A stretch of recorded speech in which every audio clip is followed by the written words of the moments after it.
Hi friends, today Sunday evening. இன்றைக்கி வந்து பார்த்திங்கன்னா கிட்ஸுக்காக வந்து கருப்பு உளுந்து கஞ்சி தான் வந்து ப்ரிப்பேர் பண்ணிகிட்ருக்கேன். இதோட இன்க்ரீடியன்ஸ் எல்லாத்தையும் ஆல்ரெடி நான் ஃப்ரை பண்ணி கிரைண்ட் பண்ணி பவுடராக நான் எடுத்து வச்சுருக்கேன். ஸோ இந்த பவுடரை வந்து பார்த்திங்கன்னா தேவையான அளவு நம்ம வந்து எடுத்து அதை வந்து தண்ணி விட்டு நம்ம வந்து கரைச்சி எடுத்துகிட்டு ஹை ஃப்ளேமில் வச்சு கைவிடாமல் வந்து கலக்கிட்டே இருங்க. கொஞ்சம் பொங்குன மாதிரி வரும். சிம்மில் வச்சுட்டு நாட்டு சக்கரை சேர்த்துட்டு மீடியம் ஃப்ளேமில் வச்சு அதை வந்து நல்லா கொதிக்க விட்டு எடுத்தோன்னா நம்மளோட சுவையான உளுந்து கஞ்சி வந்து ரெடி ஆகிடும். ஸோ இது வந்து கிட்ஸுக்கு வந்து ரொம்பவே வந்து பிடிக்கும்.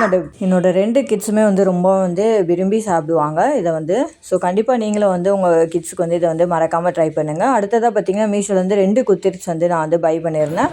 ஒன்று வந்து பிளாக் கலர் மிரர் ஒர்க் வச்சு எம்ப்ராய்டிங் ஒர்க் குர்த்தி, ரொம்ப வந்து சூப்பராக இருக்குது. அடுத்ததாக பார்த்திங்கன்னா சம்மருக்கு ஏற்ற மாதிரி ஒரு காட்டன் குர்த்தி இது. ஸோ இதுவும் வந்து லைட் வெயிட்டாகவும் ரொம்ப தின்னாகவும் இருக்குது, ரொம்பவே நல்லா இருக்குது. ஸோ இது ரெண்டுமே எனக்கு வந்து பிடிச்சிருந்துச்சி. இதோட லிங்க் வந்து நான் வந்து பயோவில் பின் பண்ணுறேன், மறக்காமல் செக் பண்ணிக்கோங்க ஃப்ரெண்ட்ஸ்.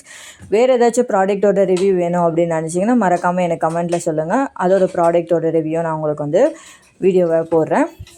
மறக்காமல் என்னோடய சேனலில் லைக் பண்ணுங்கள், ஷேர் பண்ணுங்கள், சப்ஸ்கிரைப் பண்ண மறந்துடாதீங்க. தேங்க்யூ ஃப்ரெண்ட்ஸ், பாய்.